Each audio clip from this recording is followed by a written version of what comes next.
नमस्कार, खबरें खेती में आपका स्वागत है। मैं हूं पूनम। आइए एक नजर डालते हैं खबरें खेती में क्या है आज खास।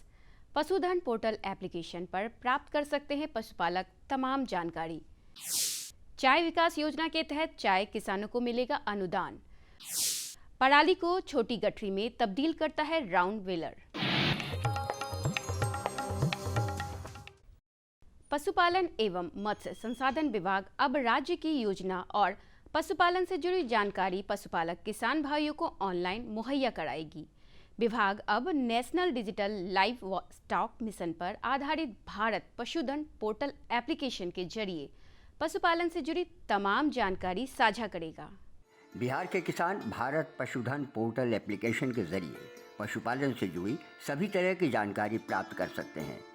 दरअसल केंद्र सरकार द्वारा संचालित योजना लाइव स्टॉक हेल्थ और डिजीज कंट्रोल कार्यक्रम के तहत सूबे में पशुओं में टीकाकरण और कानों में टैगिंग लगाने से जुड़ी पूरी जानकारी अब भारत पशुधन पोर्टल एप्लीकेशन में दर्ज करना अनिवार्य होगा।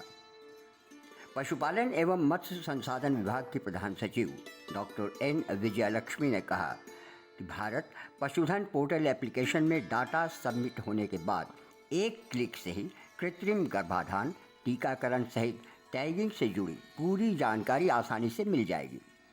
इसके अलावा सरकार की योजनाओं का लाभ उन पशुपालकों को मिल सकेगा जिन पशुओं के कानों में टैगिंग किया गया है।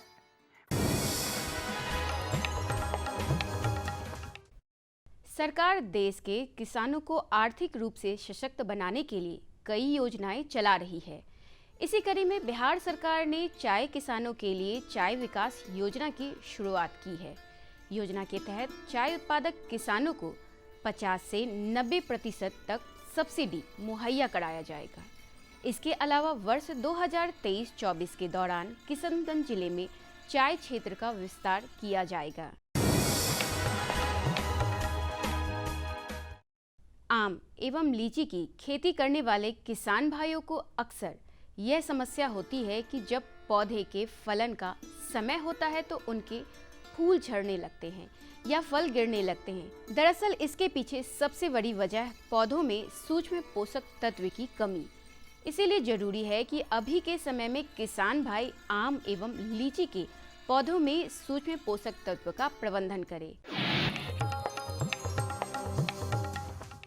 किसानों को अपने क्षेत्र की प्रचलित और अधिक उपज देने वाले किस्मों का उपयोग करना चाहिए। साथ ही किस्मों का चयन बाजार की मांग एवं लोकप्रियता के आधार पर करनी चाहिए।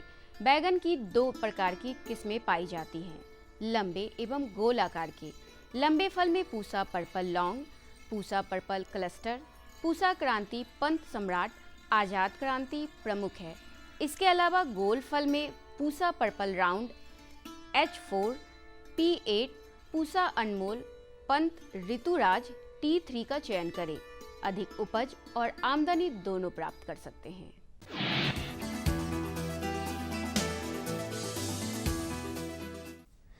खेतीबाड़ी के कामों में कृषि यंत्रों का प्रयोग निरंतर बढ़ता ही जा रहा है। आज किसान आधुनिक कृषि यंत्रों का इस्तेमाल करके कम समय और श्रम में अधिक उत्पादन करने में समर्थ हो रहे हैं। आज हम एक ऐसे ही कृषि यंत्र की बात करेंगे जिसका नाम है राउंड बेलर। रबी हो या खरीफ, फसलों की कटाई के बाद फसल अवशेष का कुशल प्रबंधन आवश्यक है। राउंड बेलर मशीन एक ऐसा कृषि यंत्र है जो पराली को खेतों से इकट्ठा कर छोटे छोटे गट्ठर बना देता है। ये यंत्र 1 घंटे में तकरीबन 1 एकड़ खेत से फसल अवशेष हटाने में सक्षम है। खेतों में पराली न जलाने का सरकार का सख्त निर्देश भी है। ऐसे में ट्रैक्टर द्वारा संचालित ये राउंड बेलर मशीन पराली प्रबंधन के साथ ही मिट्टी की उर्वरा शक्ति और पर्यावरण को होने वाले नुकसान से भी बचा देता है। श्रम भी बचता है और उत्पादन लागत भी कम होती है। सरकार इसी कृषि यंत्र पर अनुदान भी मुहैया करा रही है।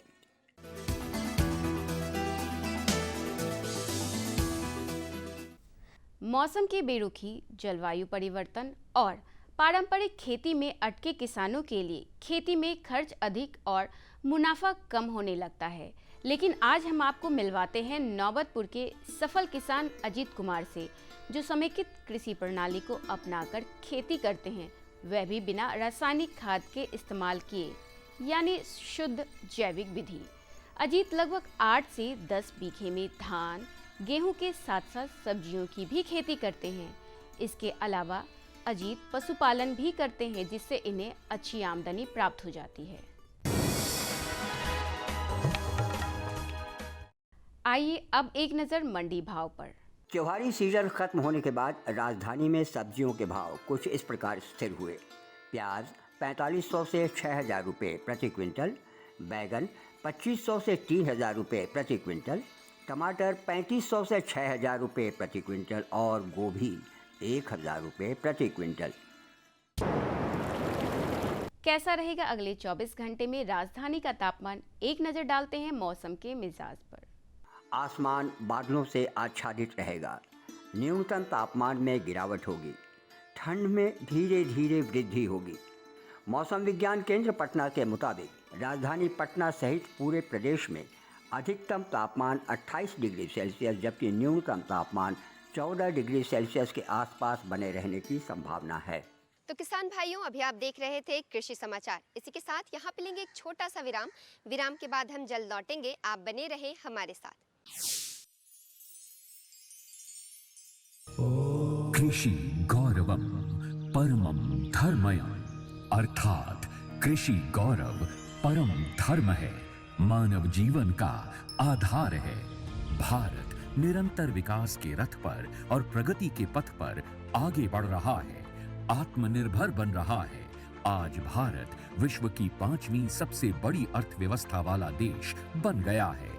पिछले 9 वर्षों में देश अपने यशस्वी और दूरदर्शी प्रधानमंत्री श्री नरेंद्र मोदी के मार्गदर्शन में नई ऊंचाइयां छू रहा है। कृषि क्षेत्र में अनेक उपलब्धियां हासिल की गई हैं, जिसमें लागत कम कर उत्पादन बढ़ाना, उच्च मूल्य वाली फसलों को प्राथमिकता देना, किसानों का जोखिम कम करना और किसानों की आय में वृद्धि करना शामिल है।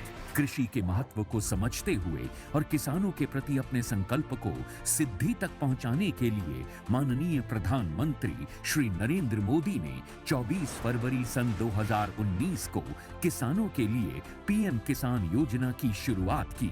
नई उम्मीद, विश्वास और विकास का नया सूर्योदय हुआ।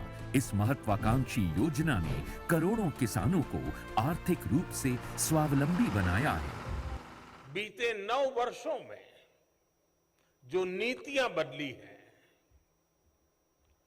निर्णय लिए गए हैं, उनसे क्या बदलाव आया है, ये आप अनुभव कर रहे हैं। आज देखिए, करोड़ों छोटे किसानों को पीएम किसान सम्मान निधि मिल रही है और कोई बिचौलिया नहीं, कोई फर्जी लाभार्थी नहीं।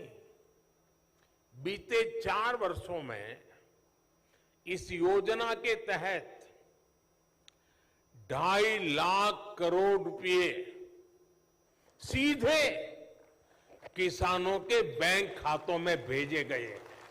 बीते वर्षों में इस योजना द्वारा 3 करोड़ से अधिक महिला लाभार्थियों को 57,628 करोड़ रुपए से अधिक का लाभ मिला है। साल दर साल इस योजना से नए किसान जुड़े हैं और लाभान्वित हुए हैं। पीएम किसान योजना में सभी भूजोतधारी किसान परिवारों को 2,000 रुपए की 3 समान किश्तों के माध्यम से कुल 6,000 रुपए सालाना दिए जाते हैं। किसान सम्मान निधि से हमें काफ़ी फायदा हुआ है, क्योंकि हमें समय पे हमने अपने खेतों की जोताई वगैरह करी, हल वगैरह करे, फसल वगैरह बीज वगैरह बोए हमने, इससे हमें काफ़ी फायदा हुआ। इस योजना को पारदर्शी बनाने और आधुनिक तकनीक से जोड़ते हुए समय समय पर इसमें कई बदलाव किए गए हैं। लाभार्थियों को आधार से जोड़ा गया।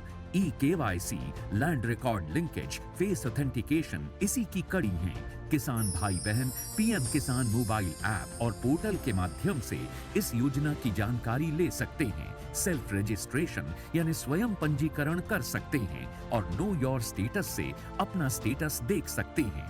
इंडिया पोस्ट पेमेंट्स बैंक और CSC के माध्यम से पीएम किसान लाभार्थियों के आधार से जुड़े खाते खोले गए हैं, साथ ही एक चैटबॉट बनाया गया है जिसमें किसान अपनी भाषा में पीएम किसान से संबंधित समस्या का समाधान पा सकते हैं। आजादी के अमृत काल में माननीय प्रधानमंत्री के डिजिटल इंडिया के संकल्प को पूरा करते हुए भारत सरकार ने किसानों को जानकारी और योजनाओं का लाभ देने के लिए आधुनिक तकनीकों का इस्तेमाल करते हुए digital public infrastructure, digital crop survey, Krishi mapper और weather information data network system यानी विंड्स के जैसे कई क्रांतिकारी कदम उठाए हैं जो किसानों के जीवन को नई दिशा दे रहे हैं। मैंने अपने आधार के माध्यम से योजना के पंजीकरण करवाया था, तब से मुझे हर किस्त मिल रही है और मैं अपने किसानों के काम को और बेहतरीन बना पा रहा हूँ और मेरा परिवार खुश है। विश्व की सबसे बड़ी डायरेक्ट बेनिफिट ट्रांसफर योजनाओं में से एक प्रधानमंत्री किसान सम्मान निधि योजना की 13वीं किश्त का भुगतान 100% आधार आधारित पेमेंट माध्यमों से ही हुआ है। माननीय प्रधानमंत्री श्री नरेंद्र मोदी ने पीएम किसान की 14वीं किश्त के रूप में 8 करोड़ से अधिक किसानों के बैंक खातों में 16,000 करोड़ रुपए से अधिक की सम्मान राशि का डायरेक्ट ट्रांसफर कर दिया है।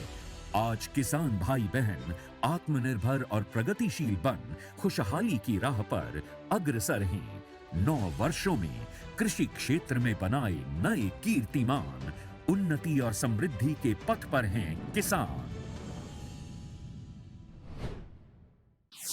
विराम के बाद आप सभी का एक बार फिर से स्वागत है कार्यक्रम कृषि दर्शन में। किसान भाइयों, जैसा कि आप जानते हैं, प्याज एवं लहसुन की खेती के लिए अभी का समय उपयुक्त है, लेकिन इसकी अच्छी पैदावार के लिए ये ज़रूरी है कि इनका सामयिक रोग एवं फसल प्रबंधन किया जाए। तो आइए इस संबंध में विस्तार से जानकारी हासिल करते हैं हमारे कृषि विशेषज्ञ डॉक्टर अनिरुद्ध प्रताप सिंह से। किसान भाइयों नमस्कार, मैं हूं शांति भूषण और आप देख रहे हैं कृषि दर्शन। किसान भाइयों, हमारे यहाँ बिहार में खास करके कई ऐसे क्षेत्र हैं जहाँ प्याज और लहसुन की अच्छी खेती होती है। खास करके कुछ ऐसे ज़िले हैं जहाँ लाल प्याज की खेती होती है और जिसका कि यहाँ से निर्यात भी किया जाता है। तो प्याज और लहसुन में क्या क्या किए जा सकते हैं, क्या क्या बीमारियाँ होती है, मतलब उसके पूरे फसल चक्र जो है उसमें फसल प्रबंधन कैसे करना चाहिए, इस विषय पर बात करने के लिए हमारे साथ मौजूद हैं डॉक्टर अनिरुद्ध प्रताप सिंह, जो नालंदा उद्यान महाविद्यालय में नूरसराय में पदस्थापित हैं। डॉक्टर साहब, आपका हमारे कार्यक्रम में स्वागत है। प्याज और लहसुन में किस तरह से अभी क्या संभावना है, मतलब संभावनाओं की बात करते हैं कि किस तरह से फसल प्रबंधन की जा सकती है, खास करके अभी जब हमारे पौधे लग गए हैं, जब उसकी बुआई रोपाई हो चुकी है तब?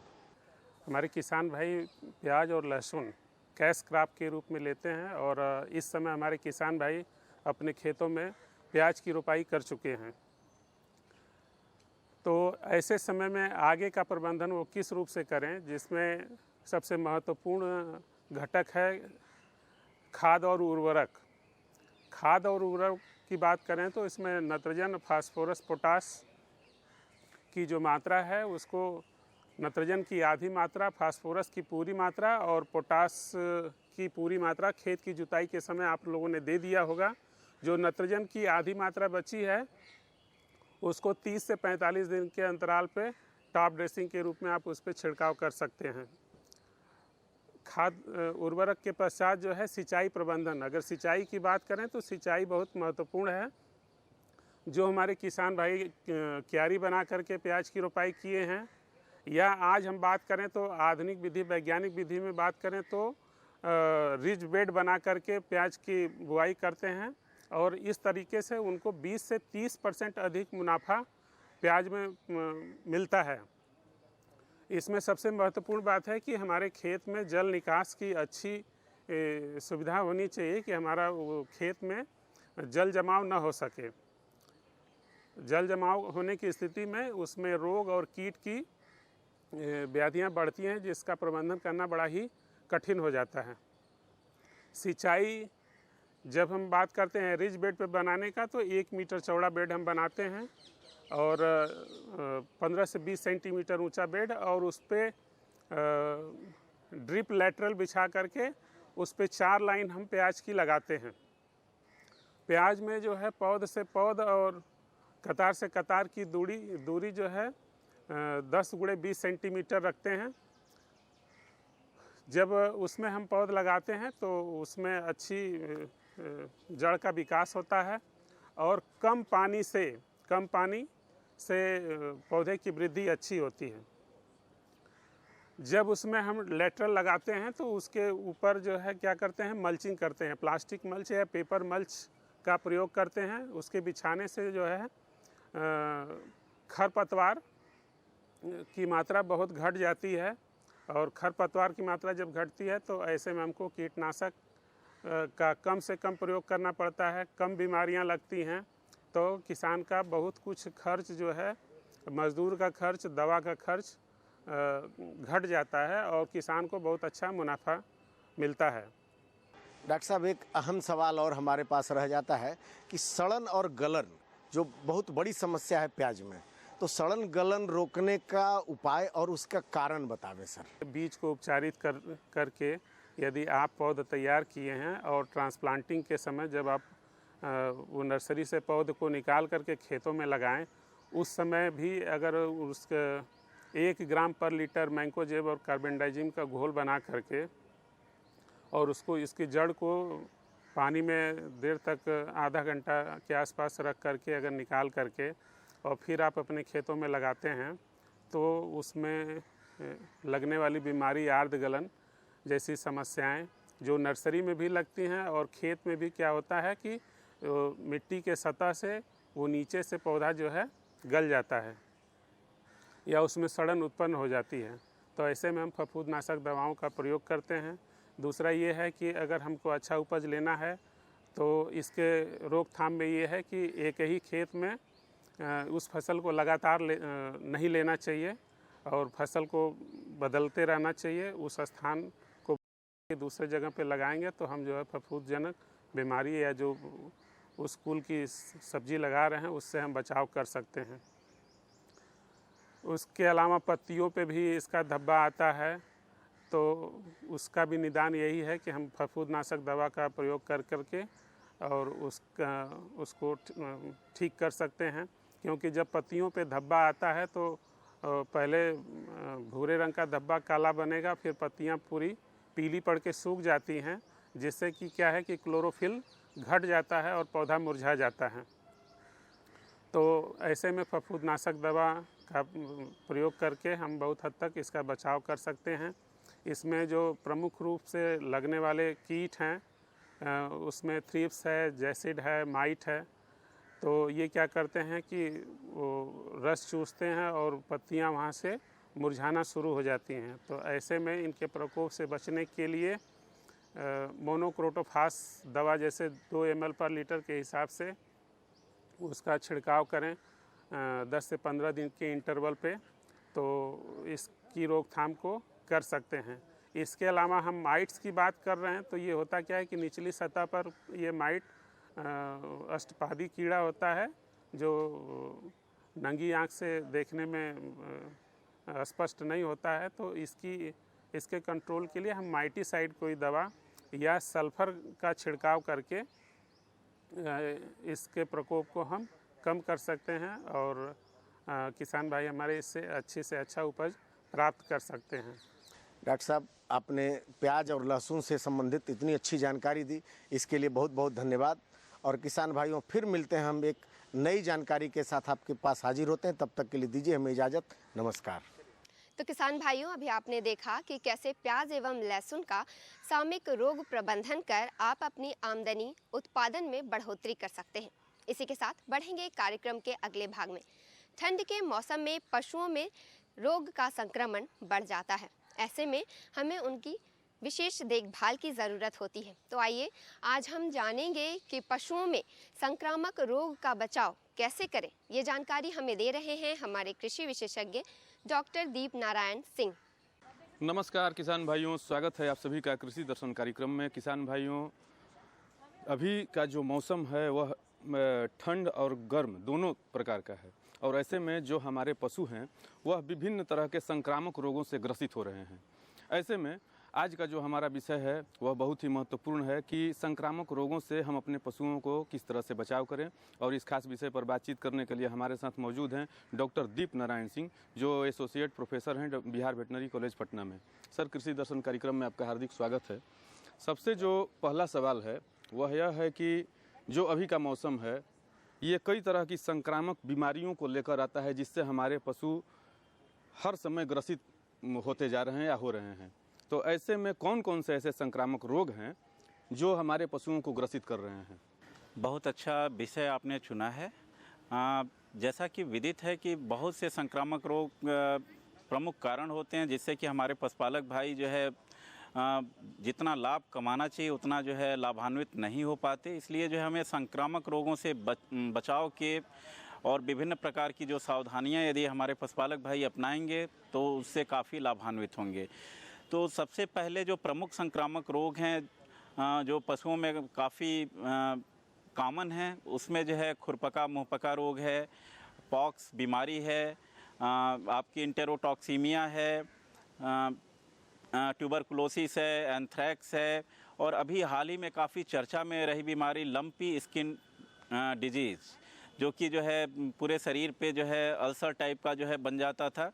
तो इस तरह की जो संक्रामक बीमारियां हैं पशुओं में विभिन्न प्रकार के जीवाणु, वायरस एवं जो है वेक्टर जनित बीमारियां हैं, जो कि जिसमें कि मक्खी और मच्छर जो है प्रमुख जो है वाहक का काम करती हैं इस बीमारी के फैलाव में।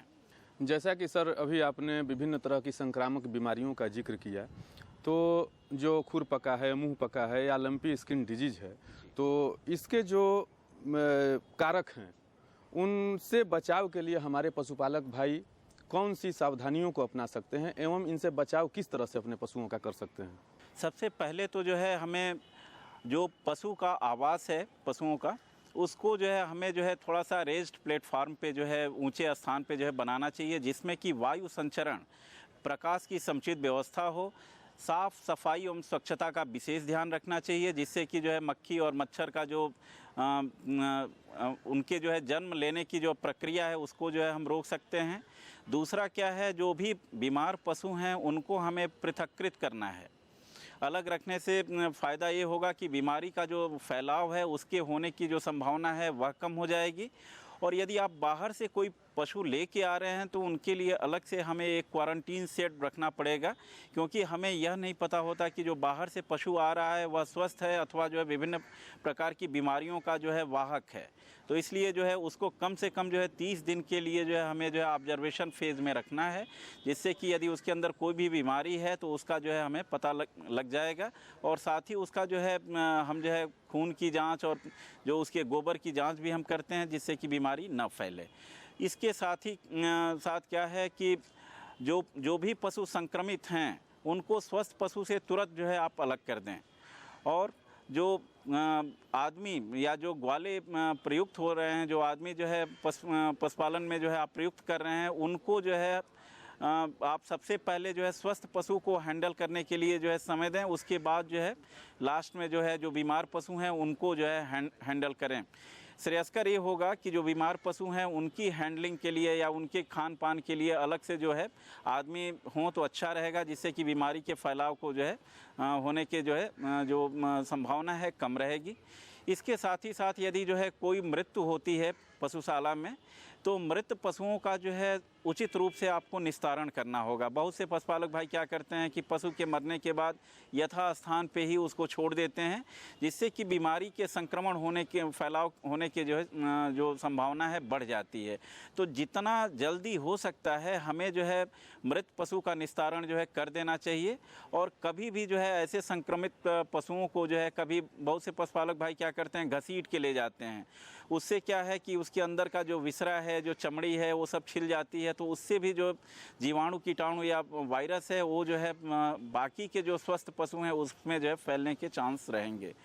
इसके बाद जो है हम अपने सारे पशुशाला में जहां हम पशु पाल रहे हैं वहां पे हम जो है 1 फुट डिप का जो है प्रयोग लगाना चाहिए, जिससे कि जो है हम जैव प्रतिरोधी वो कर सकते हैं, बायो सिक्योरिटी मेजर कहते हैं इससे, जिससे कि जो है आपके जो शूज़ हैं विभिन्न प्रकार की बीमारियों के वाहक होते हैं जो कि उसमें जो है किल हो जाते हैं, मर जाते हैं, जिससे कि संक्रमण होने के चांस कम होते हैं।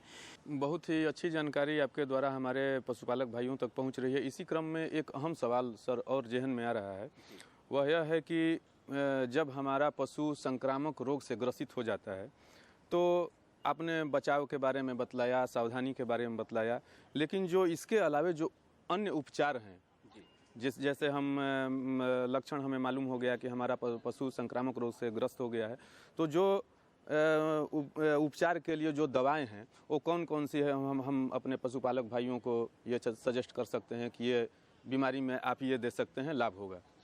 जैसा कि आप जानते हैं कि बचाव उपचार से बेहतर होता है, तो जितने भी बचाव के उपाय अभी हमने जो है आपसे डिस्कस किए वह हमें अपनाना चाहिए। यदि हम उसको अपनाते हैं तो बीमारी होने की संभावना कम होगी, और साथ ही साथ बीमारी सभी जो भी संक्रामक बीमारियों के जो है टीके जो है मार्केट में अवेलेबल हैं। पशुपालन विभाग भी जो है सप्लाई कर रहा है, गांव-गांव जाके जो है सारी संक्रामक बीमारियों के टीके लगा रहे हैं पशुपालकों के। तो हमें टीके लगवाने हैं, साथ ही साथ क्या है कि साफ़ सफाई स्वच्छता पे ध्यान देना है, और जितने भी मक्खी और मच्छर हैं इनका जो है प्रॉपर ट्रीटमेंट करना है, जिससे कि बीमारियां न फैलें। यदि बाय द वे आपको लगता है कि हमारा पशु इस पार्टिकुलर बीमारी से ग्रसित है, तो उसके उपचार ऑलरेडी जो है सारी दवाएं जो हैं बनी हुई हैं। चूँकि पशुपालक भाई जो है विभिन्न प्रकार की संक्रामक बीमारियों की पहचान स्वयं नहीं कर सकते, तो इसलिए श्रेयस्कर यह होगा कि जो है जैसे ही पशु किसी भी गंभीर बीमारी से संक्रमित हो तो नज़दीकी पशु चिकित्सा केंद्र में या पशु चिकित्सालय में जाकर और किसी पशु चिकित्सक को दिखाए, उस बीमारी की जांच कराए, और उस बीमारी के अगेंस्ट जो है जो भी पशु चिकित्सक हैं जो भी उपचार बताते हैं उसका यदि अनुपालन करेंगे तो हमारे पशुपालक भाई शीघ्र ही लाभान्वित होंगे और वह पशु शीघ्र स्वस्थ हो जाएगा। तो देखा किसान भाइयों, जैसा कि अभी हमारे डॉक्टर साहब ने बतलाया कि आप ज़रूरी सावधानियों को अपनाकर, मसलन आपका पशु संक्रामक रोग से ग्रसित हो गया है, तो आप जो सावधानी हमारे डॉक्टर साहब ने बतलाया है उनको अमल में ला करके आप अपने पशुओं की बेहतर ढंग से रक्षा कर सकते हैं और स्वास्थ्य की देखभाल कर सकते हैं। इतनी अच्छी जानकारी देने के लिए डॉक्टर साहब आपका बहुत बहुत धन्यवाद। तो किसान भाइयों, आज के कार्यक्रम में आपने खेती बाड़ी से जुड़ी कुछ विशेष जानकारियां हासिल की। उम्मीद है ये जानकारियां आपके लिए लाभकारी रही होंगी, आप इसका लाभ अवश्य ही उठाएंगे। तो आज की कड़ी में बस इतना ही। अगले अंक में कृषि की और जानकारियां लेकर हम फिर से हाजिर होंगे। तब तक के लिए मुझे और हमारी पूरी टीम को दीजिए इजाज़त। नमस्कार।